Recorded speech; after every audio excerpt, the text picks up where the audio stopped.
Agree. देखिए मैंने तो शुरू में एक्सेप्ट कर लिया ना कि हमने नॉन स्टेट एक्टर को इस्तेमाल किया for getting so much objectives, लेकिन गवर्नमेंट की पॉलिसी नहीं है ये जो मौजूदा पिछले कम से कम मैं पिछले 15-18 साल 20 साल से या जो एटलीस्ट जानता हूँ या पढ़ा है जब और फिर वहीं से नफरत की फसल उगाते हो तो दुनिया ताली नहीं बजाएगी। छोटा मुल्क होना कोई गुनाह नहीं है, लेकिन हर वक्त अपने छोटेपन को हथियार बनाकर दूसरों के खिलाफ जहर उगलना, ये तो बस बौखलाहट है। छोटे तो श्रीलंका और नेपाल भी हैं, लेकिन कभी सुना किसी श्रीलंकन जर्नलिस्ट को ये कहते हुए कि हमारे खिलाफ साजिश है? नहीं ना, क्योंकि उन्होंने अपनी सीमाओं को समझा है और उन्हें गाली देने का बिजनेस नहीं शुरू किया। हमने जहादे अफगानिस्तान बंद किया, फिर कश्मीर की तरफ चले गए। ये लाइन तो जैसे पाकिस्तान मीडिया की आत्मा बोल रही हो। खुल्लम खुल्ला कबूल कर लिया कि कैसे अफगानिस्तान से निकल के कश्मीर की तरफ गए। मतलब एजेंडा तो पहले से ही तय था, पड़ोसियों की जमीन पर बम बोने का। लेकिन इस कबूलनामे के बाद भी ये लोग एक्सपेक्ट कर रहे हैं कि दुनिया उन्हें मासूम समझे।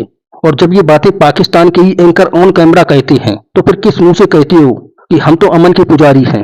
भारत को नुकसान पहुंचाने के लिए चाइना ने एक बार फिर से चाल चली है। अच्छा, अब चीन से भी गैबलियां कर रहे हो और फिर भी खुद को शांति का दूत बता रहे हो। ये वही चीन है जिसने तुम्हारी हालत ऐसी कर दी है कि आज भी तुम चाइना पाकिस्तान इकोनॉमिक कॉरिडोर में उधार के पैसों पर पेट्रोल भरवाते हो और ऊपर से ये बोलना कि भारत को साइडलाइन कर नया सार्क बनाना है। भाई सार्क बिना भारत के ऐसे ही लगेगा जैसे मटर पनीर बिना पनीर के। जिस दिन नेपाल के पीएम ने दो टूक कह दिया कि भारत के बिना कोई गठबंधन सफल नहीं होगा, उस दिन तो चीनी प्रेसिडेंट शी जिनपिंग का भी मुंह उतर गया होगा। क्यों? क्योंकि दुनिया जानती है कि इस इलाके में लीडर इंडिया है और तुम बस उसके पड़ोसी हो। जाफर एक्सप्रेस की तो बात कर रहे थे, लेकिन पहलगाम का जिक्र नहीं किया। अब सुनिए, ये जो जाफर एक्सप्रेस और पहलगाम वाला रोना था ना, इसमें असली जलन छुपी थी।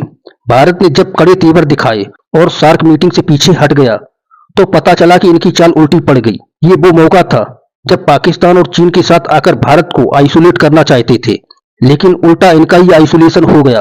और सबसे मजेदार बात, इन्हीं के मीडिया वाले ये बोल रहे हैं कि नेपाल ने धोखा दे दिया। अरे भाई, ये तुमसे धोखा नहीं, ये तुम्हारी अपनी डिप्लोमेसी की नाकामी है।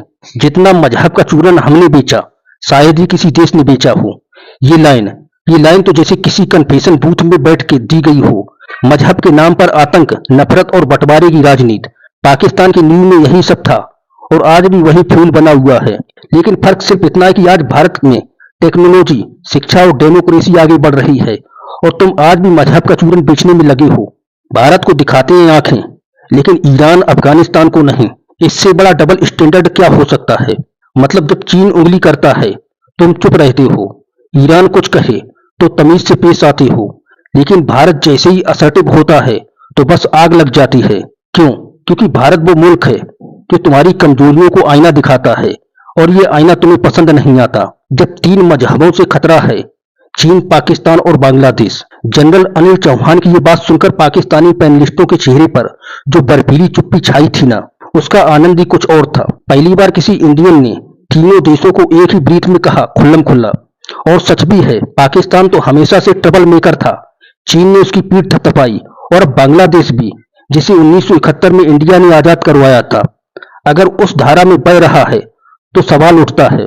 पर भाई लोग, सवाल उठाना और उसे एड्रेस करना दो अलग चीजें हैं। इंडिया ने सीधा बता दिया तुम सब मिलकर राज करो, लेकिन हिंदुस्तान अकेला तुम तीनों पे तब भी भारी पड़ेगा। नेक्स्ट डोर होते तो मुंह नहीं तोड़ा तुम्हारा। अब ये लाइन सुनकर समझ आया कि दिमाग आज भी 1971 में फंसा हुआ है। यानी कि आज भी जब जब इंडिया की बात आती है, उन्होंने वही पुराना घाव कुरेदना शुरू कर दिया। ईस्ट पाकिस्तान, फासला, भुट्टो, हिंदी चीनी भाई भाई। भाई साहब, आपको इतिहास पढ़कर सिर्फ जलन महसूस होती है या कोई सबक मिल लिया कभी? अपने भी गिरेबान में झांक के देख लें। ये बात उन्होंने खुद कही थी और यही सबसे जरूरी लाइन है। काश ये लाइन कोई पाकिस्तान का युवा, पाकिस्तान की आवाम और वहां की पॉलिसी मेकर्स सीरियसली लेते। काश कोई पूछता कि आज दुनिया में क्यों पाकिस्तान को सिर्फ आतंक और जहालत से जोड़ा जाता है।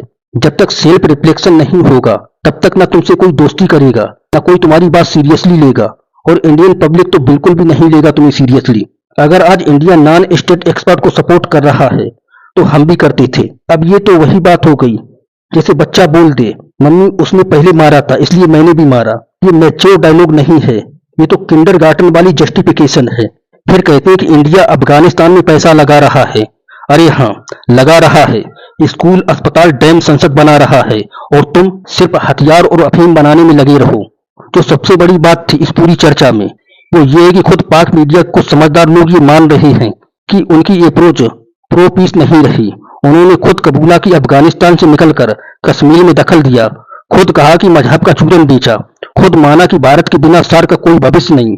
तो अब आप ही बताइए, जब गुनाह कबूल है, सबूत सामने हैं और पूरी दुनिया जानती है कौन शांति का पक्षधर है और कौन उकसावे का, तो फिर ये फिजूल का बेबुनियादी ड्रामा क्यों?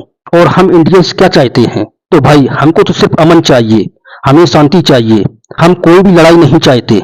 लेकिन जब हर कोई रोज हमारे घर के बाहर पत्थर मारता है तो फिर हमें भी दरवाजा खोलना पड़ता है और उन पत्थरबाजों को सबक सिखाना पड़ता है। हमारे पास ताकत है, लेकिन उस ताकत का इस्तेमाल तभी होता है जब धैर्य की सीमा टूटती है। और हाँ, पाकिस्तान को एक बात गांठ बांध लेनी चाहिए, आज का इंडिया 90s वाला इंडिया नहीं है। अब हम सिर्फ सहते नहीं, जवाब भी देते हैं, और जवाब भी ऐसा कि सामने वाले को फिर से सोचने पर मजबूर कर दे। तो दोस्तों, अब मैं अंत में यही कहूंगा, पाक मीडिया में जो आज चल रहा है वो एक बहुत बड़ा रियलिटी चेक है। खुद की नाकामियों को भारत के नाम पर छुपाना अब काम नहीं आएगा। कन्फेशन बहुत हुए, अब जरूरत है इंट्रोस्पेक्शन की। और भारत तो खड़ा है मजबूती से, शांति के साथ, लेकिन जब जरूरत पड़ेगी तो हर मोर्चे पर करारा जवाब देने का मादा भी रखते हैं हम। दोस्तों, इन्हीं शब्दों के साथ मैं इजाजत चाहूंगा आपसे वीडियो खत्म करने की। वीडियो अच्छा लगा हो तो इसे लाइक और शेयर जरूर करें, चैनल को भी सब्सक्राइब कर लें। जय हिंद, जय भारत, धन्यवाद।